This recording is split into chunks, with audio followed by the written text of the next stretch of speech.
আইডিয়াটা এসেছে আমাদের প্রেসিডেন্ট তামিম ইকবাল ওনার থেকেই, এবং এটা সবার মনে হয়েছে যে ক্রিকেটার্সদের সত্যিকার অর্থে মূল্যায়ন করা যাত্রাটা আমাদের শুরু করতে হবে। অনেকগুলো প্রতিকূলতার যেটা সম্মুখীন প্রত্যেকটা নারী ক্রিকেটার পদে পদে হচ্ছে বিসিবির মতো একটা প্রতিষ্ঠানে, যাতে করে কোনো ধরনের হয়রানি, আমি যৌন হয়রানির কথা বলছি না, কোনো ধরনের হয়রানির সম্মুখীন আমাদের ক্রিকেটার্সরা না ফেস করতে হয়। ওনাদেরকে পাশে ফেলে রেখে উপেক্ষা করে তো বাংলাদেশ এগোতে পারবে না। সো সেই দিকেই কাজ করার ইচ্ছে আমার। তামিম ইকবাল সাহেবের যাত্রাটা শুরু হয়েছে। সো আমি আশাবাদী যে ওনার নেতৃত্বে বিসিবি এবং ক্রিকেটের যে জায়গাটা আছে বাংলাদেশে সেটাতে উন্নতি হবে। আমি আমাদের ন্যাশনাল ক্রিকেট টিমের যারা আছেন নারীরা, ওনাদের সাথে আলাপ আলোচনা হয়েছে, যারা আগে ছিলেন তাদের সাথেও আলাপ আলোচনা হওয়ার সুযোগ হয়েছে ইতিমধ্যে।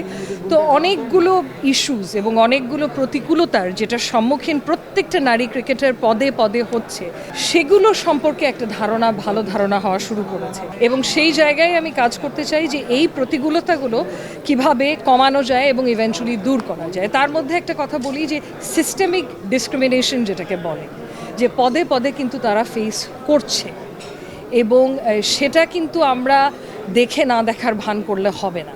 আমি নিজে তো নারী অধিকার নিয়ে কাজ করেছি, নারীদের অংশগ্রহণ প্রত্যেকটা ক্ষেত্র সেটা নিয়ে কাজ করা হয়েছে, এবং এবার প্রথমবারের মতো ক্রীড়া জগতে নারীদের অংশগ্রহণের উপরে কাজ করার একটা সুযোগ পেয়েছি। সো আমি আশা করছি আমাদের যে 3 মাস দিয়েছে দায়িত্বটা, তখন কিছু হলেও কিছু সিস্টেমিক চেঞ্জ বা কিছু system I want to put in place. যেরকম ধরেন অ্যান্টি হ্যারাসমেন্ট একটা পলিসির কথা আমরা ভাবছি, যেটা শক্ত করে থাকতে হবে বিসিবির মতো একটা প্রতিষ্ঠানে, যাতে করে কোনো ধরনের হয়রানি, আমি যৌন হয়রানির কথা বলছি না, কোনো ধরনের হয়রানির সম্মুখীন আমাদের ক্রিকেটার্সরা না ফেস করতে হয়। কারণ আপনি দেখেন একজন নারী ক্রিকেটার অনেক ধরনের প্রতিকূলতা ফেস করে, সমাজের অনেক কিছু পার করে যুদ্ধ করে সেই পর্যায়ে পৌঁছায়। তারপরে যদি পরিবেশটা আমরা তাদেরকে না দিতে পারি যেখানে নিরাপদে তারা ফ্লারিশ করতে পারে, তাহলে কিন্তু তাদের যে সত্যিকার অর্থে পোটেনশিয়াল আছে কখনোই বাংলাদেশ পাবে না, এবং এটাতে তো বাংলাদেশই পিছিয়ে যাবে। ওনাদেরকে পাশে ফেলে রেখে উপেক্ষা করে তো বাংলাদেশ এগোতে পারবে না। সো সেই দিকেই কাজ করার ইচ্ছে আমার, যে কিছু systems I want to put in place, anti discrimination policy বলেন, তারপরে অভিযোগ দায়ের করার যে প্রসিজিওরগুলো আছে সেই প্রসিজিওরগুলোতে ট্রান্সপারেন্সি আনা, এবং আরও সহজ করা প্রসিজারটাকে, যাতে সবাই জানে যে আমি যদি সংক্ষুব্ধ হই তাহলে আমি কোথায় কমপ্লেইনটা ফাইল করব, অভিযোগটা, এবং কি ধরনের এনকোয়ারি করা হবে। এই পুরো ব্যাপারে স্বচ্ছতা নিয়েও কাজ করার ইচ্ছে আছে।